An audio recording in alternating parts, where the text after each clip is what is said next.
लोग कहते हैं महाशिवरात्रि शिव और पार्वती के विवाह की रात है, लेकिन सच बताऊं ये पूरी सच्चाई नहीं।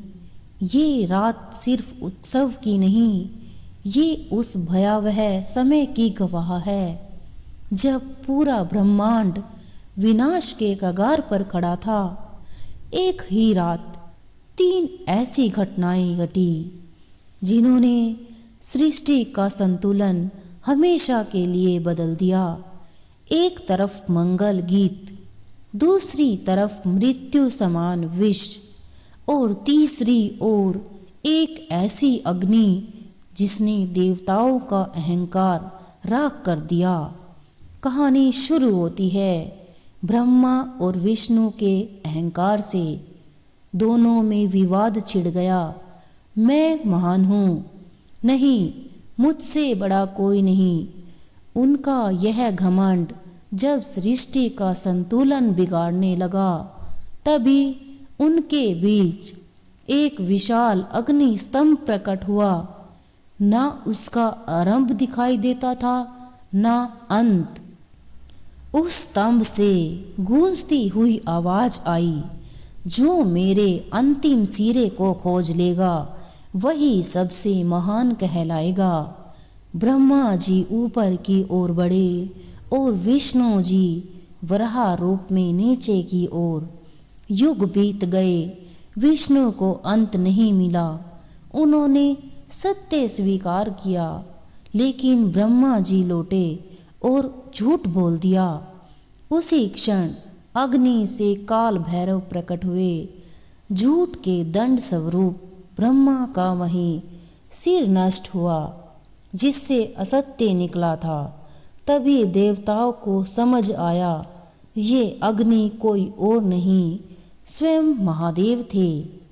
यही वह क्षण था जब शिवलिंग का प्राकट्य हुआ। महादेव का रूप अत्यंत उग्र था। उनकी ऊर्जा असहनीय थी। देवताओं ने उन्हें शांत करने के लिए जल, दूध और बिल्वपत्र अर्पित किया। यहीं से शिवलिंग पर अभिषेक की परंपरा शुरू हुई। आज जो हम जल चढ़ाते हैं वो उसी अग्नि को शांत करने की स्मृति है। समय बदला, देवता कमजोर पड़ गए। शक्ति वापस पाने के लिए समुद्र मंथन हुआ। सबको अमृत की आशा थी, लेकिन निकला क्या? हलाहल विष। विष इतना प्रचंड था कि पूरी सृष्टि जलने लगी। तब फिर आगे आए भोलेनाथ। उन्होंने उस विष को पी लिया और अपने कंठ में रोक लिया। विष की तपन से महादेव का शरीर जल उठा। उन्हें शांत करने के लिए पूरी रात देवताओं ने जल, दूध और गंगा जल चढ़ाया। नींद न आए इसलिए पूरी रात जागरण किया। यही कारण है कि महाशिवरात्रि की रात जागरण किया जाता है। लेकिन ये रात सिर्फ विनाश की नहीं, ये प्रेम की भी रात थी। माता सती के वियोग में महादेव टूट चुके थे। वैरागी बनकर समाधि में चले गए। माता सती ने पार्वती के रूप में जन्म लिया।